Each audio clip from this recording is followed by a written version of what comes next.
Welcome to the Herd Comic Book Club.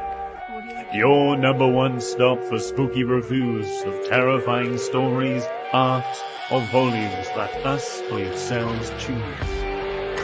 Find us live every Wednesday on YouTube, Facebook, and Twitch, and the replay on all podcast networks.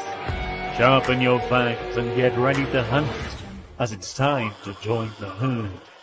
But first, please put your paws together for your hosts, Shane, Phil,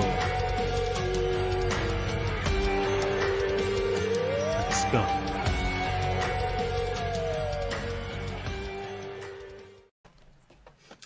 Ahoy hoy and welcome to the Nerd Herd Comic Book Club. I'm this week's host, I'm Shane, and I'm joined as always by Phil from Phil's Nerdiverse. Hello. And Scott from Scott's Shelf. Hello, Shamai. Welcome to the show. What's that very sexy hello there from Phil? Hello. The first It's the house coat. He's got his Hugh Hefner vibe going on, hasn't he, with the house coat? Maybe it's because he's so cold, his voice could have constricted. Gives him a different tone, maybe. It is a very cold, blustery night. There's other things restricted, not just my voice on a cold night like tonight. We haven't put up the 18 warning yet, Phil. Hold that for later. So, yes, I'm hosting this week, which means it's my pick, and I have picked Maniac of New York from Aftershock Comics from 2020. This is a 5-issue run. For the first volume, there is another volume out called Maniac in the Bronx, but we are reading Maniac of New York. It was written by Elliott Kalan with art by Andrea Mutti and letters by Tyler Esposito. Sorry about that. Pronunciation of names is not my forte, unfortunately. You'd think I'd be better at it by now. What are we, 3 seasons in? I should probably go to Google voice recognition and just have them play back the names to me a few times. But I don't do that because I'm lazy. It's also not Elliot's. That's not his bag-eiler, is it? Elliot? He gets the names wrong at some points with this book, you know. Yes, which we will get to that when we start discussing the writing, I think. Before we meet the herd, I do just have a quick synopsis that I wrote down for this book, so I'll get that out of the way, and then we can see who's joined us tonight. So, Maniac of New York. On New Year's Eve, 2016, New York changed forever with the arrival of Harry the Maniac, a masked, machete-wielding madman that massacred people and has been continuing his murderous and possibly mystic rampage for 4 long years. Now the residents of New York have learned to live with Harry's attacks, treating him as nothing more than a minor inconvenience to overcome each day, like a traffic jam at Lexington and 52nd Street or a flooded subway. But for Gina Greene, the new head of the Harry Task Force, it's personal, and she's determined to end the maniac and his sprees once and for all. So that's the synopsis for Maniac of New York, I think. Pretty much sums it up. Yes, totally. Yeah. We will get into initial thoughts in a sec. I do just want to see who's in and say hello to the herd. We've got James from This Week in Metropolis says, "Hey guys, hope you have a great show. Can't watch live tonight. I'll be watching a possible horror show on TV. Phil knows. We'll catch up on the episode after. Phil, what's he watching?" Manchester United are playing tonight. That's the horror. I was hoping there was a horror show that I haven't seen. It is a horror show every week anyway, so yeah. Wow. Football goes right over my head. I have no clue about football whatsoever. Pete from Triple G, probably also watching football. He says, "Might not make it tonight, guys. Great book. We'll leave his score till the end. Also, Stray Dogs for the herd pick." So he's given a herd pick as well, which we'll take a note of. We'll bung that on the wheel. Liam's in. Funky Gibbon says, "Heidi ho." Martin from Sonic's Comics, "Evening all." Hi, Martin. Thanks for joining. Kevin Wells is in. Hi, all. Hi, Kev. And James Copley is also in. Yo, yo, yo, in the house. I probably shouldn't do that. I probably shouldn't say that. That's like cultural appropriation, isn't it? If I try to say in the house. We should speak properly on this channel. This is a review. What are you laughing at? We speak properly here, Scott. Sometimes. We speak proper, we do. Don't watch any of the clips that we upload where we clearly fluff everything each week. Yeah. So let's get professional. So don't forget, this week, or next week rather, is Herd's Choice. So you, of course, get to pick the book that we're reading next week. So think of them, and at the end, after we've done our scores, we'll ask for them. We'll put them all on a wheel, and we will pick one of you at random, and you will win the very first of the new Nerd Herd Comic Book Club bookmark, sticker, and notebook with... Scott added an extra touch to this notebook, didn't you, Scott? Do you want to tell them what it is? Open it up. There's even a section inside for you to write down all of the books and all of the scores that you've given them throughout this whole season. So just like we keep a score of what we give a book every week, you can do the same, which is awesome. And this is the very first one. This is the very first book created. We don't even have a copy yet. No, Scott and Phil do not have one yet. This is the very first one off the press, and I will send this out personally to the winner of the Herd Choice. So yes, so there is that. Looking forward to seeing what we're picking next week. Yes, and although it's a horror wave, don't feel obliged to pick a horror book. It would be nice, but if you have another book in mind, you can of course pick that. We are not going to tell you what to pick. That's fair, isn't it? Yeah. Yeah. I wish I could say the same to Shane. But the opposite. We are going to tell you what to pick because this was, Why don't you tell us your initial thoughts of this book, Phil? No, I'm just kidding. The initial thoughts were actually this book started off really well, but definitely left me feeling slightly empty and dissatisfied with the non-ending. And I have to ask Shane a very important question. Have you read this before? No, I read the first issue and I stopped because I knew I wanted to pick it for Halloween. Because, I mean, week. I was going to ask you, I mean, you do like a start, a middle, and an end. Like this is not a complete volume, so this is not a Shane book. This is chapter one. Like three of my notes. 100%, yes, I 100% agree with you. This is chapter one, not volume one. Yes. Yes, I agree. This feels like it's just an ongoing series. It doesn't feel like this is a 5-issue story, does it? No, not for me. No. But I enjoyed the idea. I enjoyed it. It just ended, and it's like, okay, where's the rest of it? Well, it didn't even end. It just stopped, didn't it? Yeah. Like you're expecting to turn the page, and there's more. And I think for me, like with a horror film, like even a franchise, like your Nightmare on Elm Street, your Friday the 13th, and your Halloweens. Now you know there's going to be more because there's always more to come. But at the end of each film, it still feels like the end of that film because they either deal with him, or they kill the bad guy, they get rid of him, or they end them for a period of time. But yeah, this didn't do that. It was just like turn the page and it says to be continued, or it doesn't even say that, does it? I think it just stops. It just says the end.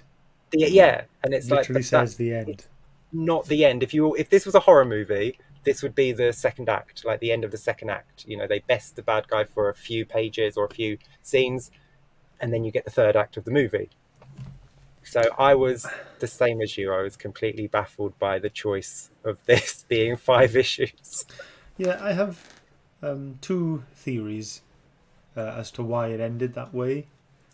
Number 1, I think the writer wrote him in as too invincible and couldn't figure out a way to get out. Or he knew that he would be writing a next series. What was it called? In the Bronx or something? Yeah.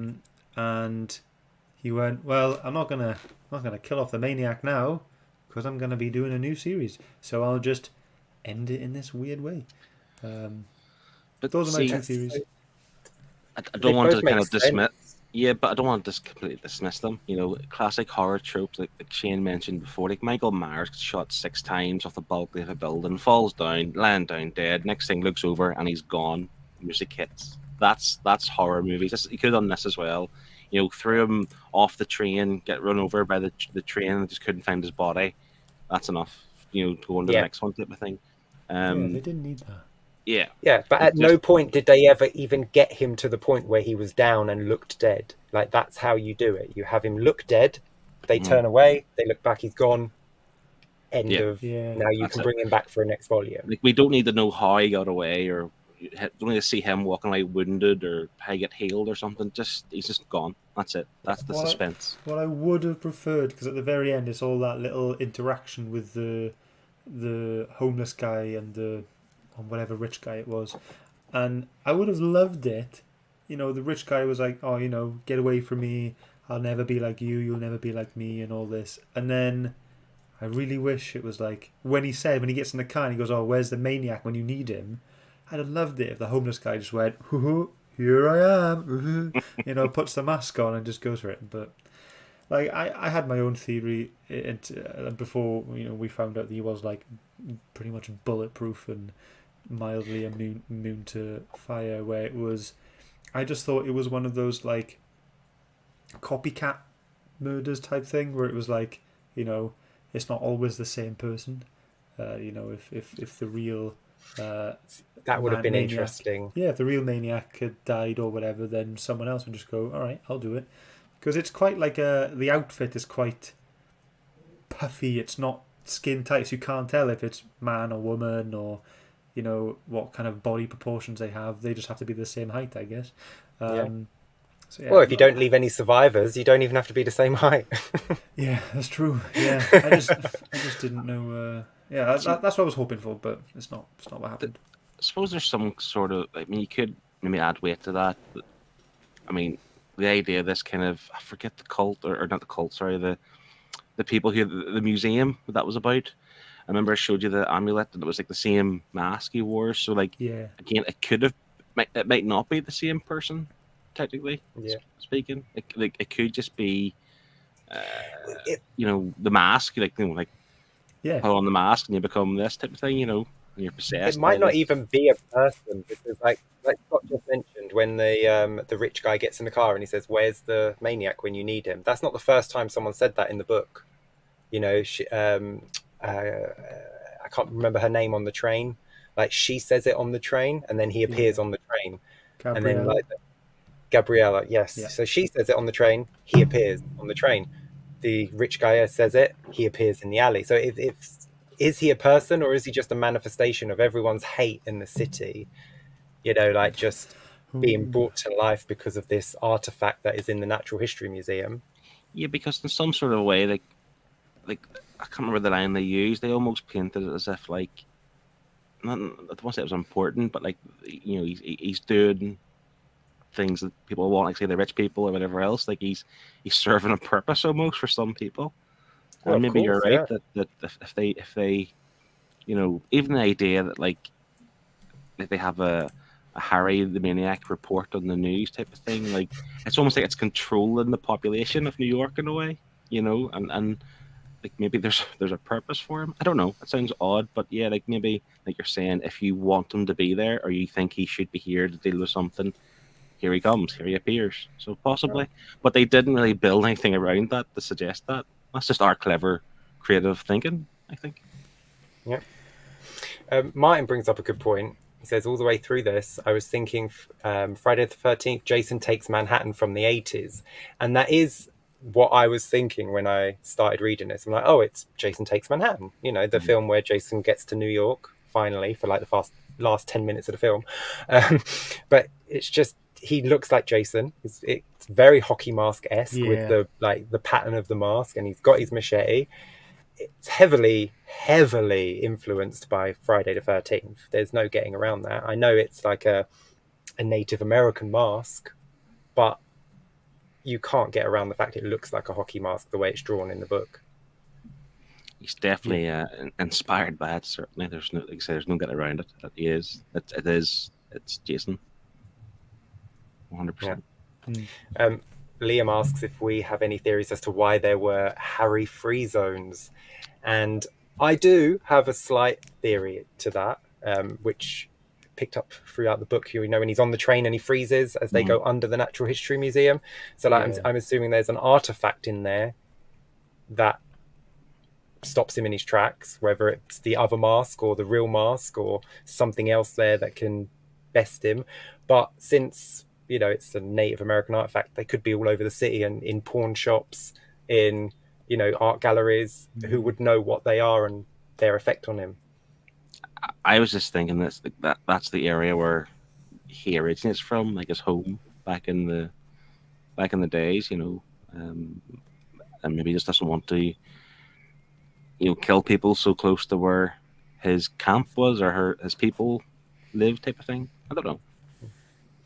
Yeah, but there just seemed no rhyme or reason to it, where he appeared and what he, like, who he killed. Like, there was no limit. He was killing children and men and women, and it was just whoever was in his way. James brings up a good point, actually. The way the cops just accepted the maniac running around killing people was weird. It wasn't just the cops, though. Like Scott said, they have a report every morning, like a traffic report that tells you where the sightings are, where to stay clean. Like, oh, he's been spotted here. Maybe don't go into work today. And it was just normalized. Yeah. It was so normalized. Do you know what I kept where my mind kept wandering back to whilst reading this, and especially that bit where he was talking about like the reports and, you know, stay at home, don't go here, don't go there. It's just COVID, isn't it? Yeah. It's just lockdowns and it's just COVID and pandemics. Yeah, I was wondering would there be a vaccine, you know, an Harry vaccine or something. Harry vaccine, an anti-stab vaccine. Yeah. Brilliant, isn't it? I'm just going over an extra page because of something we mentioned about the writer and his consistency, which we will show. Speaking of the art, what did you think of it? Before we show the pages, what did you think of the art? Ugly. Yeah. Just messy watercolour. You know, who cares for a straight line anyway? Straight lines are overrated, aren't they? What is a straight line? Yeah. Like even the machete didn't have a straight line. It's just like, alright. But I say it's ugly. I mean, it is. It's not my art at all, but it works, I suppose, for the story in a way. Like, it was fine. It didn't put me off. It was no mind management style art, but it wasn't far off it. See, yeah. I don't think it was that bad. I mean, it felt very watercolor-esque, and like a lot of time had been taken in doing the strokes rather than like shading with a pencil. It felt very brushstroke-esque, but I didn't hate it. I didn't love it, but I didn't hate it. Yeah, I'm the same. Like you say, we've seen worse. Yeah. We have seen a much worse. My manager wasn't great. I don't know what you're talking about, boys. The first splash page you see pretty much straight away in the book, where it's like the year 2016 has just kicked in and now all these people are just murdered in Times Square. Surprised me. You know, like I just didn't expect something that much that soon. You know, there's like, you know, reports of it all, and then you like turn the page, you're like, whoa, like, okay, there it is, a lot of dead people, a lot of blood. So that did surprise me. But you know, it's something that keeps you going, and I imagine it's one of the things that made you want to have this for the Nerdhood. Yes. Yeah. The other thing I noticed about the art was the colours of the panels. They were pretty much like, a lot of them were either yellow, blue, or grey, and everything in that panel was yellow, blue, or grey, including the people. But then like you notice, like, I don't know, the main character in that panel is the same colour as the rest of the panel, but then I don't know what they're doing. Like, there's to show depth or something, or to show that, you know, the secondary character in that situation, that they're, you know, there's one, you know, Zelda, she's yellow in the yellow panel, but then Gina, she's blue and a bit closer to you depth wise. So I was like, why? Like, is this just because it's watercolor and they're just going, you know what, chuck it all in yellow, and then she can be in blue, she can be blue? Maybe they don't know what a light source is. Maybe the colorist has no idea how light should hit an object because you don't experience that in the day-to-day life, do you? No, Kevin though gives a really good example of that in his videos, in his how to draw dramatic horror scene. Yes, that was very clever. You're not the only one to mention the colors though. Liam mentions the colors in the book. He says it wasn't so much the art for me that was the issue, it was more the colouring felt out of place at times. James Copley actually liked the art. He says, I love the art for the feel of the book.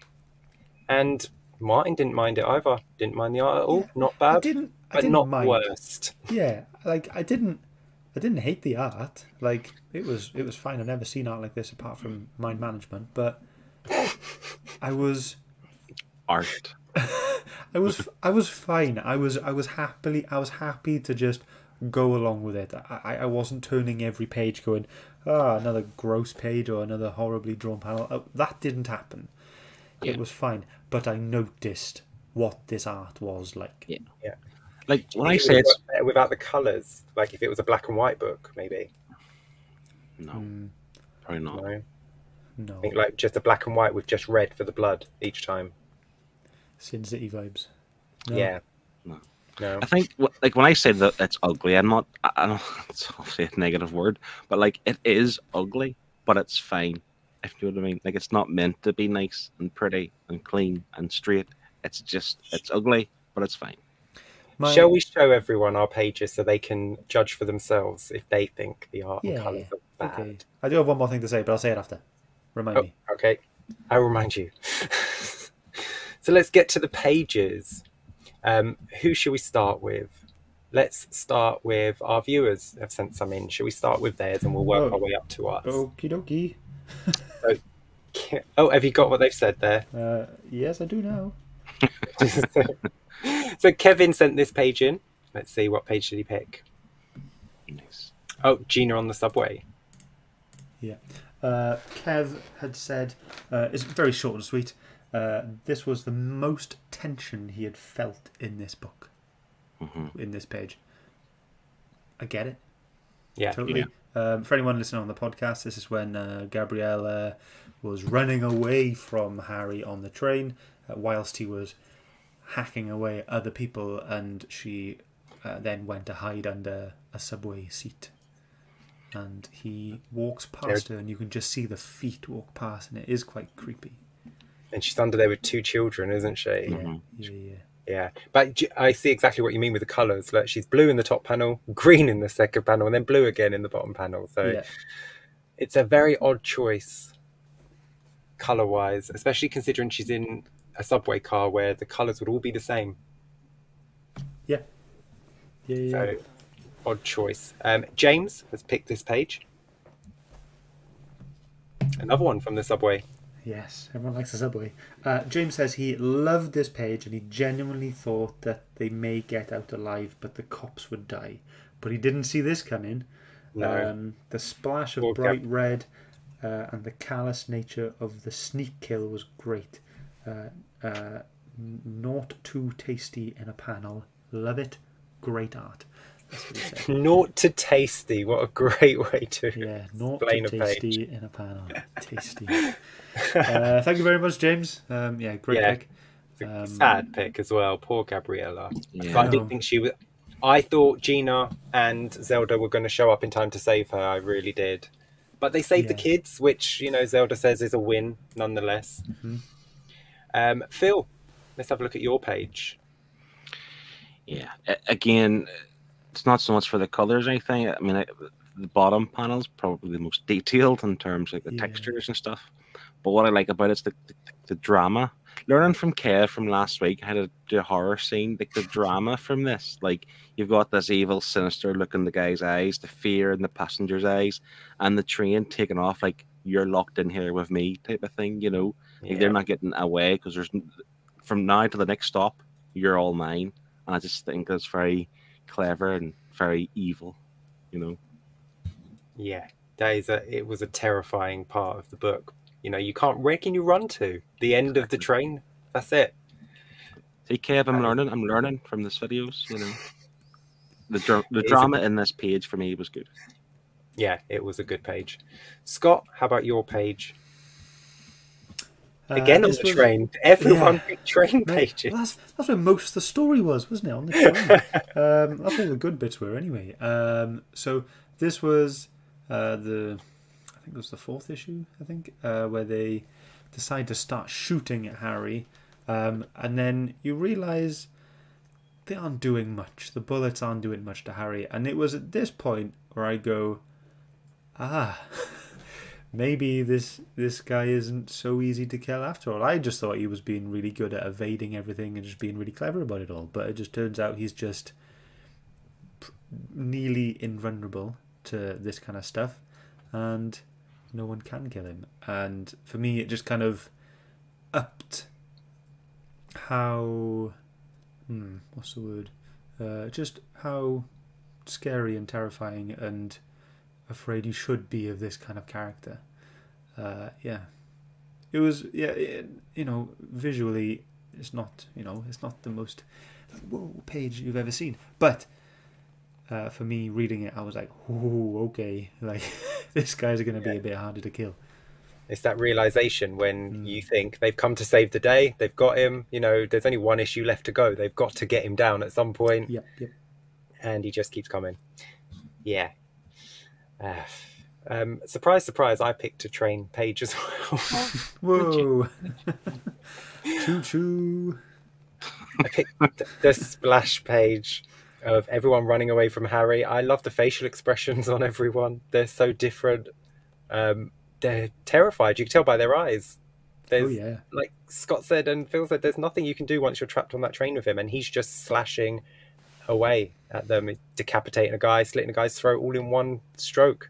He's incredibly terrifying. See the guy in the middle? Is he purposely kind of giving Freddy Krueger vibes? Like, is that on purpose? Like that's like a bit of red on his jumper that isn't blood, and that's like a red stripy jumper. Yeah. Just like Freddy Krueger. Or Wes Wally. Yeah, possibly. We found him. He does stand out a little bit considering everyone else is so blue. But that's what I'm thinking. Has he purposely give like a nod? He's give Jason the nod here with the theme of the book. And I hear Freddy. Yeah. We're just waiting on Michael to appear at some point. It could be, or subconsciously you're looking for the other killers. You're looking in the background for a Freddy and a Michael, maybe a ghost face at some point. It would have been interesting had this been set at like Halloween and there were people, going out dressed as him. So there were just the sightings board went off the charts. That's the third series sorted. Every single week we come on here and Shane tells a better story than what we've just kind of read, or at least a part that could improve the story, and that's 100%. If it was Halloween, like a party in the street or something, they're all dressed up like this guy, and the cops are walking about, and they're pissed because this is serious, guys. You can't be wearing this mask, and all of a sudden people start dying, and they start arrested or shooting the wrong people or something because they think it's him. There's the story. There's chapter 2 before we get into like the actual full story. It would be cool. Before we move on, just have a couple of comments I want to show. Going back to what we said about Harry maybe not being human. Liam says, worth noting he didn't speak. He just made noises. I definitely think it's an entity of some sort. Yeah, he just grunted, didn't he? I started this on purpose because I was getting Hot Fuzz? Remember the guy who works in the supermarket and Hot Fuzz just said Yarp. Yarp, yeah, that's what I was thinking this whole way through. Everything said that's what I was getting. Yeah. But that's the horror movie trope, isn't it? I mean, Jason never speaks, Michael has never said a word. In like the 11 films he's been in, there's not been a single line spoken by him. Easy script. So yeah. Kevin gives us some insight into the colours from an actual artist here. He says, I guess the green panels represent she is safe, and then the blue is supposed to make us feel a chill of fear when Harry is near. So, I mean, yeah. That rhymes. It's like a poet. Autumnal. Yeah, autumnal. Well and Martin has said, now that we've mentioned the colours, he can't unsee it. the one thing I wanted to, the last thing I wanted to talk about with the art was also another point to do with the green and the yellows and blues and greys, and now the greens, was I thought maybe they were used because they were nice colours to kind of contrast red off of as the blood. Not quite black and white with the Sin City vibes, but they are colours that you put red on top. Primary. And yeah, they're very easy to see. Like so, yeah, that's it. You can move now. You can go on. Primary pastel colours. Like maybe that was the theme of the book. The Haunted House of Nerd Show is in. Says hello. Right. Thanks for joining. What an awesome name. Yeah, that's awesome. They are usually called the House of Nerd Show. They've changed it for Halloween. They've changed it for Halloween, So we're not the only ones. Yeah.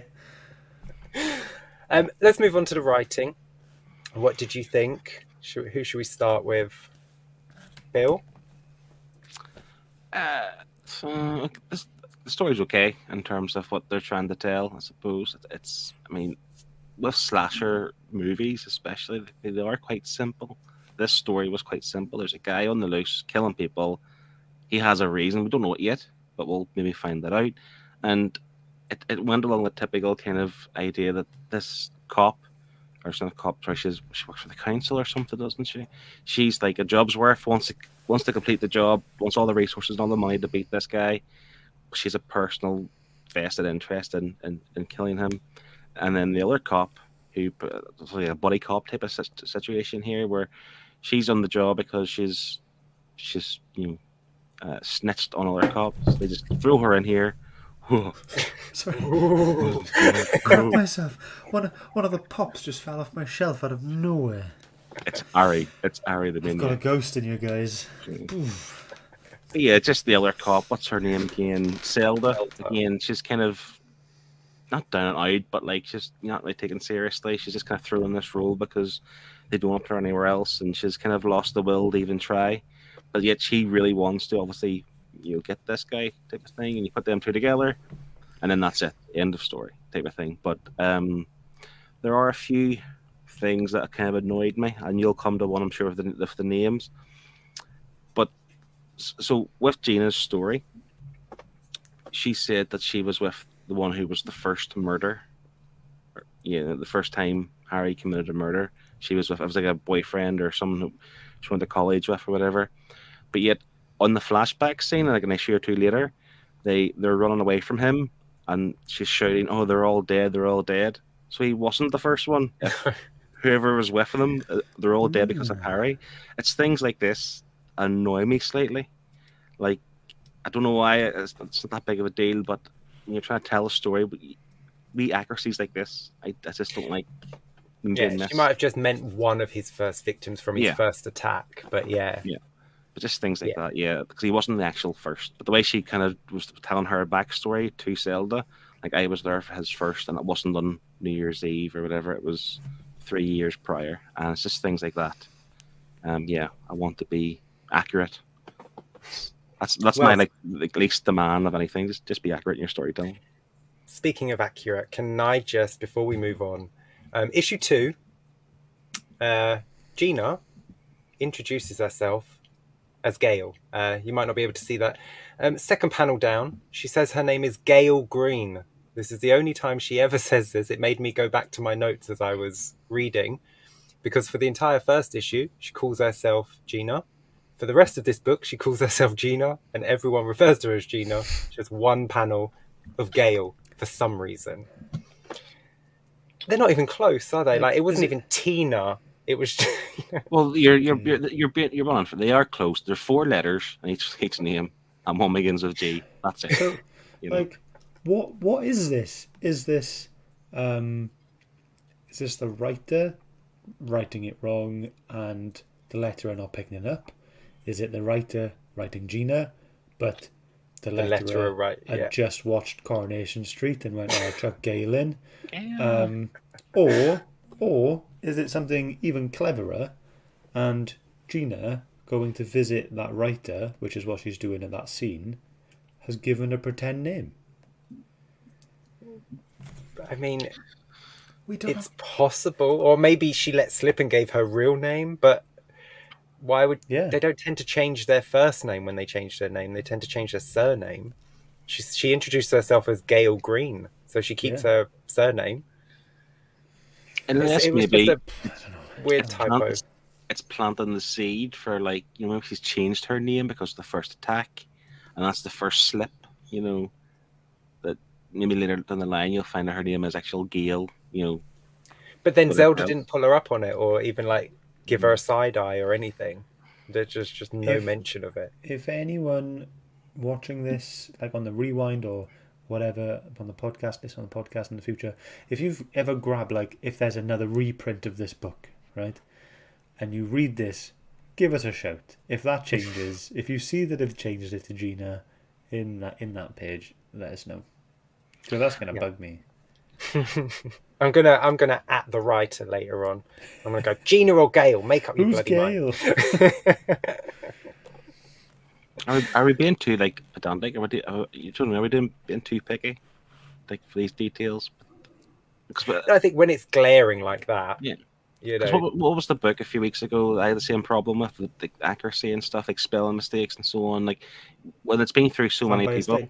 Yeah, that's what it was. When it's been through so many people, these things, you need to, like, eradicate those mistakes in my mind. Yeah, but we blamed that on translation, didn't we? Because it was a French book. So we sort of forgave that. But there's no forgiving just switching a name. You know? When we were at the scene with that book writer, the guy writing the book about all the terrible things that were happening about, and his theories about Harry and all this, what was the point of that guy? Like, there was no end. It was just they go and visit him, and then later on they have that conversation towards the end of the story. I just felt like there was not really much of a point to the guy. But I feel like there is a point to the guy, but we haven't got to it. No. And again, this leads me to believe that the writer, Elliott Kalan, already knew that he was going to be writing another series at this point. And stuff like that. Then just make it an ongoing. Why separate it into two mini-series when it's clearly one story? But I think that was to set up the safe space, like the Harry free zone, and how expensive it was to live there, and how many guards the rich people had there. I mean, he lived in a fortress, didn't he, with all those armed guards around, even though it was a Harry free zone, because they don't know if it's permanent. But it's a Harry free zone, and he's like, don't tell people it's a Harry free zone because they'll want to move here, and then the prices will go even higher. You know, it's just to show. It was just basically to show that people are dicks. You know, like they know there's a safe spot, and rather than bringing people there, they'll just try and make money out of it. See, even that reporter, the writer guy, like, he even said himself he was withholding details off the case or whatever for his next book. And I feel like this is what this writer's doing. He's holding back stuff for his next book. So is he trolling us? You know, is Elliot trolling his audience by saying here's this book, but I'm holding stuff back. I'm going to tell you I'm holding it back through the story. I think he's trolling us. Yeah.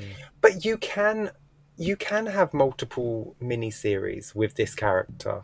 You just have to give us an ending to the first part of it. You know, like I said, there are. What are there, like 9 Nightmare on Elm Street movies, like 10 Jason, Friday the 13th movies, 11 Halloween movies. We know he's going to come back, but we get a satisfying ending at the end of each one. Yeah. You know, that's all we asked for. When they set him on fire, have him, like you say, fall out of the train.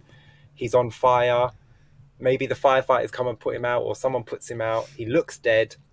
They're wheeling him out on the trolley. The ambulance never makes it to the hospital. That's all you have to do. Yeah. Just to give us a satisfying ending for that part of the story. And then you're like, oh, he's coming back for part 2. No one's going to be disappointed with a to be continued in another volume at some point. No. But when you just stop, it honestly felt like just mid-issue stop. There was no satisfaction for me with the ending. No, not at all. Like I say, I would like to read on to see, I suppose, but that's because I feel like this isn't finished yet. Like, yeah, I feel like that's you what it's tricked released. me into wanting to read on because you didn't give me a full story. It's like if I went out and if I brought a bloody Stephen King novel and it's 400 pages, but he's actually written 700 pages, but he's just holding them back. He just don't feel like releasing them yet. He's like, I'll release them down the line. It's like, well, you just made me buy your book thinking I was getting a complete story, and you just stopped it at chapter 7. It's like, you can't do that. Is this just the comic version of downloadable content for games? This is and the stuff? comic version of Blue Balls. Do you just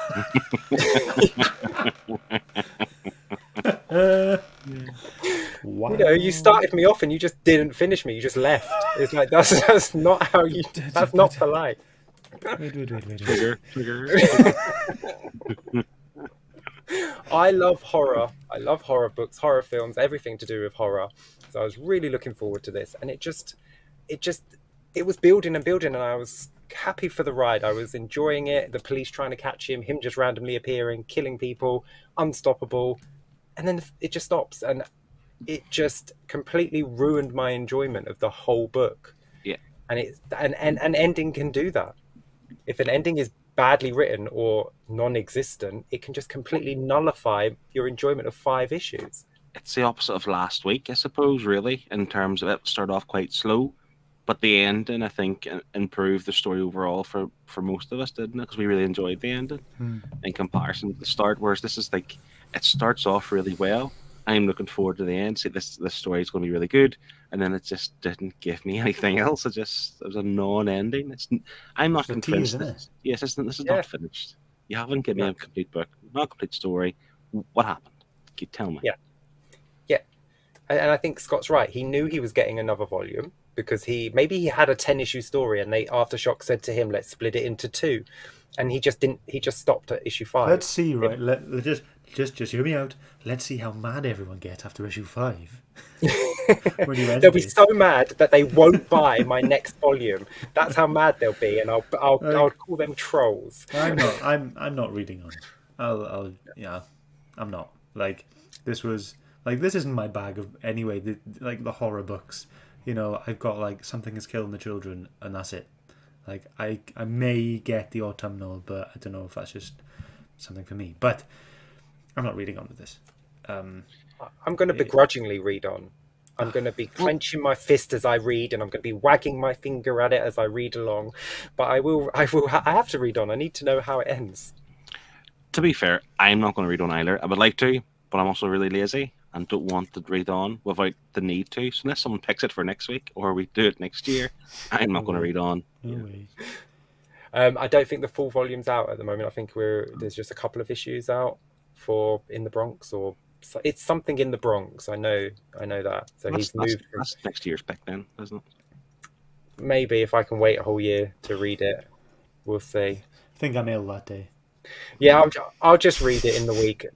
It's a 5-issue run. I'll just read it and I'll tell you what happened. I'll be like, yeah, they beat him at the end. The end. Done. Yeah. But even with touched on stuff like the amulet or the artifact in the museum, and his kind of his people from where he's from, they've give you a little bit of kind of what's the word? Is it mythos? They've give you a little bit of him, of what he really is. But I don't even think that's necessary. Again, unless you're planting seeds for down the line.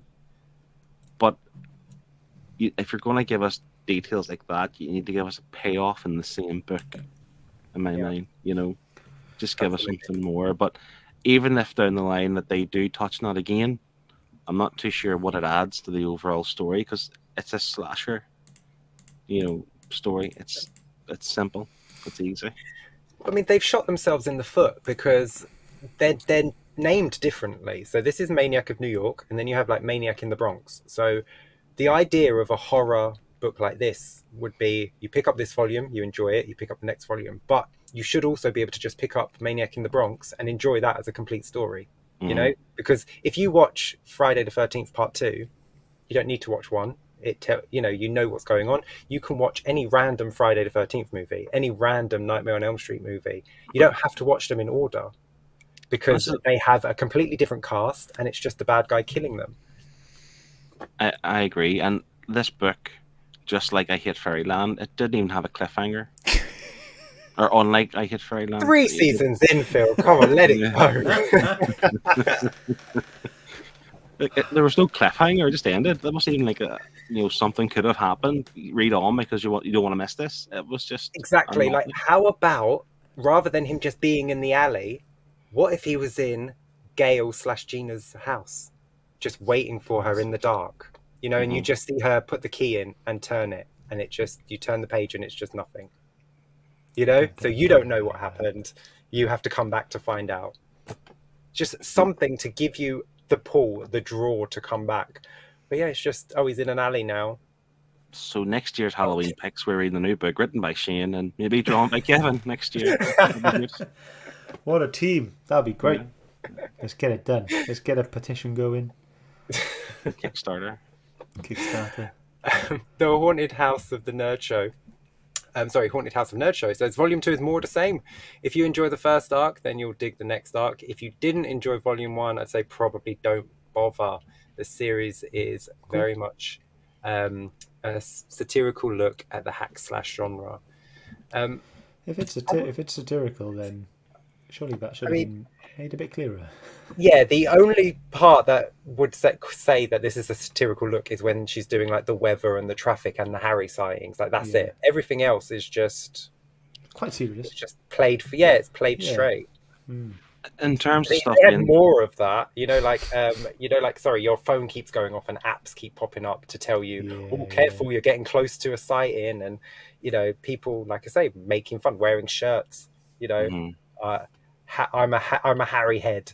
And go Harry, go Harry, kill the rich, and stuff like that. Then that would be a satirical look. But this was even if it was like a generational thing, where like the youngsters who maybe weren't there for the first attack, they just know the story and they sort of glorify it or something in a way, and that becomes his own way to kind of torture and terrorize the population because he's no longer seen as like I suppose he would still be seen as evil, but like people worship him in a strange kind of way. But to take away from like serious points to a really non-serious point, and it's kind of related to the art. And I wish I had a picture. I didn't see the picture, but I feel like his gloves were too big for his hands, because a lot of the scenes where you have him holding the knife, it's almost like he's wearing those marigolds that are just too big, and they don't seem to hold the knife like tightly. Right. If you know what I mean. I know it sounds really stupid and silly, but it just that bugged me slightly. I don't know why. Like it's almost like a kid wearing big gloves, trying to whatever. But, that could feed into what Scott said earlier about who's inside it. We don't know. He's wearing a big aviator jacket, big gloves. Mm-hmm. Could be a tiny little person in there for one of the attacks. It's just two kids. Just two kids in a big coat. In a trench.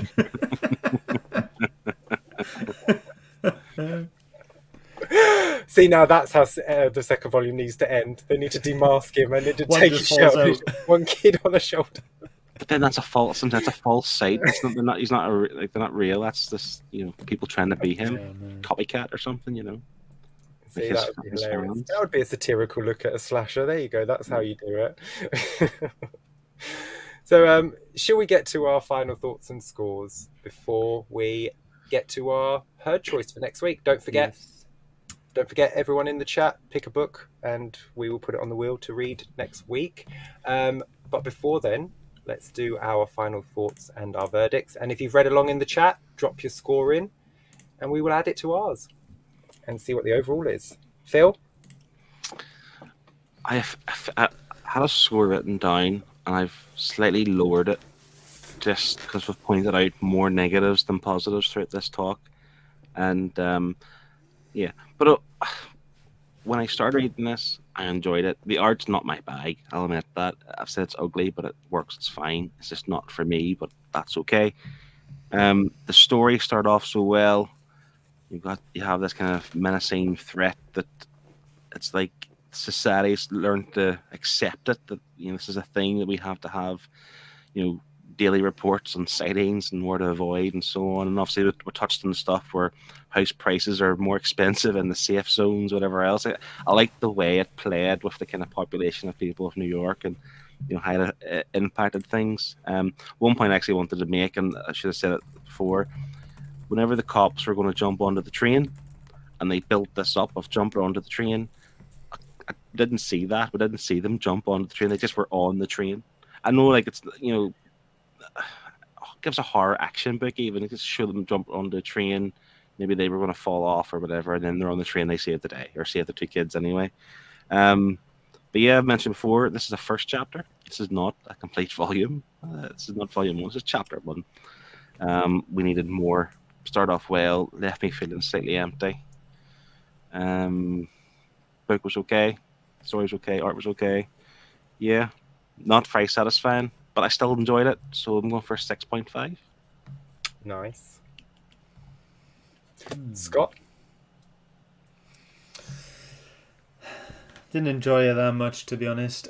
Like the start, it started off well, and then it just felt like where's this going? What is happening? Like you thought there was going to be this definitive ending with when Gail/Gina set him on fire,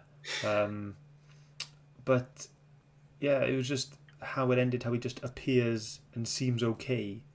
Just kind of ruins it, and then he wanders off. So that, you know, Gina hasn't got her ending, she hasn't got her win.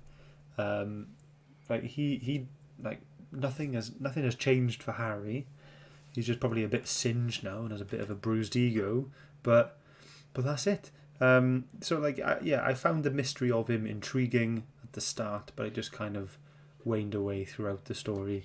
Too many loose ends. That's something that bugged me, and yeah, like Phil just said, it's not a volume 1, it's a chapter, you know, and there's too many inconsistencies. Maybe not too many. There's a couple inconsistencies in the book, and that just didn't sit with me either. So it's a 6 from me. Nice. I think that's about fair. So I read the first issue, stopped, didn't pick up issue 2 because I was like, I want to read this for Halloween. This is going to be a great pick. This started off great. The murder in Times Square. Super, super excited for this. I was like, yes, this is my jam. And I really enjoyed it throughout the entire book. I was like, this is great. Got the cops going after him. You know, we're learning little things about him along the way. This is progressing really nicely. This is going to be very, very satisfying. And it just stopped. And I was like, what the heck happened there? It lost so many points for me at that point. I felt cheated. I felt like you tricked me into buying this, like into picking these issues up, because the first issue was great, second issue was great. They were all great. It's just that it just stopped. And that just completely ruined my enjoyment, unfortunately. I think what you've both said is completely fair. This is the first chapter, and if it was advertised as such, then I'd probably score it higher because I'd know what I was going into. But knowing that this is called Maniac of New York and the next one is called Maniac in the Bronx, I feel like they are two completely, or they should be two separate stories. But like Phil said, when this ends, it ends at the beginning. Like no one knows anything more about Harry than they knew beforehand, like when the book started. You know, all right, the children, they haven't told the cops yet that they saw Harry stop when they were underneath the Natural History Museum. So the cops don't know anything more in this volume than they knew at the beginning. So this whole volume is completely pointless because nothing has progressed in their investigation. So for me, it's a 6 as well because of that ending. It could have been higher, but unfortunately, nope. That ending just proper did it for me. Yeah, it could have been 6.57, maybe a 7.5 was for some people. It is. Yeah.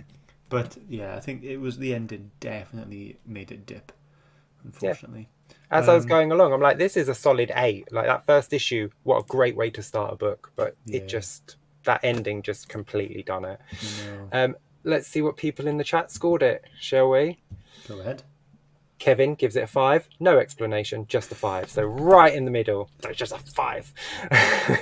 James Copley gives it a 7.5. Says, I thought, although it's not going to win any awards, I thought it had some good depth and background and good tension. The art really fitted the feel of the chase. Fair enough. Liam, very much a comic version of Friday the 13th, but it was okay. Not good, not bad, so straight down the middle for me, and it's a 5 from Liam as well. Martin says... Ooh, let me click it first. Martin says, I do love a slasher movie, so I found this a fun read, but the lack of an ending ruined that vibe for me. I want to read on, but only for the ending we never got here. So it's a 6.5 from me. So if we're all on the same page there is not an ending in this book. It's such a shame, isn't it? Yeah. Such a shame. They shot themselves in the foot, is all I can say, because you could have ended this satisfactory, but you didn't. Anyway, Peter gave it an 8, didn't he? Triple G Comics. Oh yes, an 8. Sorry, that was my bad. Yes, he did. Peter gave it an 8 in his very first comment at the beginning. He did, and so yeah, Pete gave it an 8, and we also had a comment from, a message from Connie. Earlier on, she couldn't make it to the show, but she wanted to give a score. She said 6.5. She really enjoyed it, but the last issue kind of let her down. Same there. And she said this a couple hours before the show. So yeah, so we're all on the same page. And the Haunted House of Nerd Show says 7.5. Cool art. Enjoyed the eye winks. The writer towards the eye winks towards the hack slash genre. Yeah, so it's 7.5 there. So some people did enjoy it, which is good. And I would have, like I said, the whole build up was great. Big overture, tiny performance. Mm-hmm. That's a shame. I think Martin, says it correctly for what I was trying to say. I would read on for this story, but I wouldn't read future volumes. I just want the rest of the story first. Yeah, I want the one issue that you forgot to publish in this volume. Yeah. There we go. So we have done all the maths, and thank you everyone for your scores. That gives you, as an audience, the average of 6.6. Little bit above Phil there, but combining that with Phil's 6.5 and Shane and mine's 6, we all get the average of 6.3. Ooh. There we go. It's quite close. So let's see where it is on the leaderboard. Oh. Second place bumps Vampire State Building. No, wait. Third place. Sorry. Third place. Third place. My mistake. It is now third place, just after Vampire State Building. Scott was almost getting himself more work to do after the show. It was, yeah. Imagine that. I don't want that. But yes, I've been taking down everyone's hood choices as well as we've been going. Shall we go through them and see what we've got? Yes, go ahead. So, the Haunted House of Nerd Show says the plot from Vault Comics. We read Vault Comics. Vampire State was Vault Comics, wasn't it? Yeah. Mm-hmm. Awesome. So it'd be nice to see like their quality of work. Yeah. Liam's and Beth. So Beth's choice is Self-Storage, and Liam's is House on the Lake Volume 1. Sorry, Nice House on the Lake Volume 1. Nice. Self-Storage would be a good one, seeing how it's Halloween month. Plus, it's been picked up for 2 years and hasn't been selected yet. No. James Copley says Lazarus. I'm not sure the publisher of that and how many issues. I think it's Image. Image. Yeah. Image. Luke Jones has given her choice. He says Ice Cream Man Sunday edition. Sunday edition's a bit too big, so we'll whittle that down to volume 1. Yeah. How many issues are in the Sunday edition? I've just looked it up, and there's just a 12. It's about 400 pages. Oh, so 12. 12 then. Yeah, so we'll do volume 1 if that gets picked. Kevin Wells has chosen 30 Days of Night. Horror. That was a movie. That was a Josh Hartnett. No, yeah, Josh Hartnett movie. Josh Hartnett, based on the comic book. Yeah. I almost picked up this one. Oh, did you? Tottenham Gaming has said The Punisher, King of Killers, Book 1. Nice. Interesting. Martin from Sonic's Comics has also picked Ice Cream Man Volume 1. Perfect. So that's going to be on there twice. Yeah, Right. he did say if he can change it, if we couldn't have two the same, but we totally can. It's just 2 spots on the circle on the wheel. Totally fine. Right. Yep. Are we ready to go? Absolutely. Perfect. Okay. So let's get it Something on. good. Right. Something Let's get good. it on. Right. Let me shuffle it. 1, 2, 3, 4, 5. 'Cause we like 5s. Okay, good luck, everyone. Don't forget, whoever wins this wins the first ever versions of this season's swag. Here we go. Who's it gonna land on? What are we gonna read?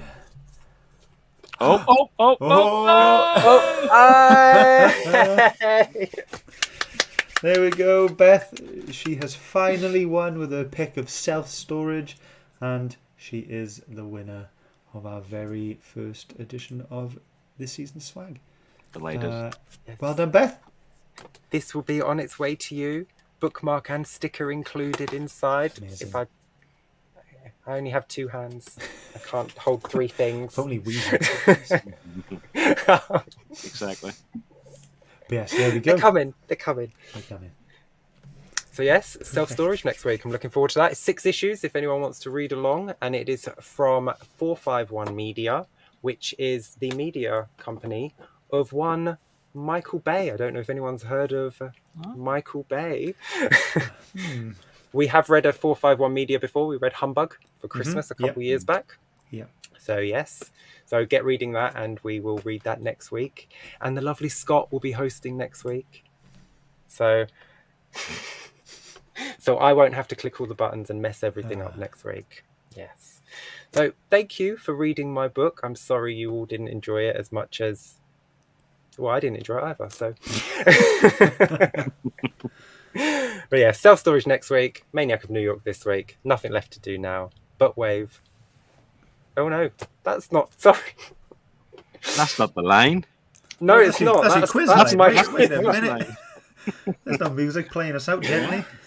I got confused. Sorry. Get your waves out. See you, everyone.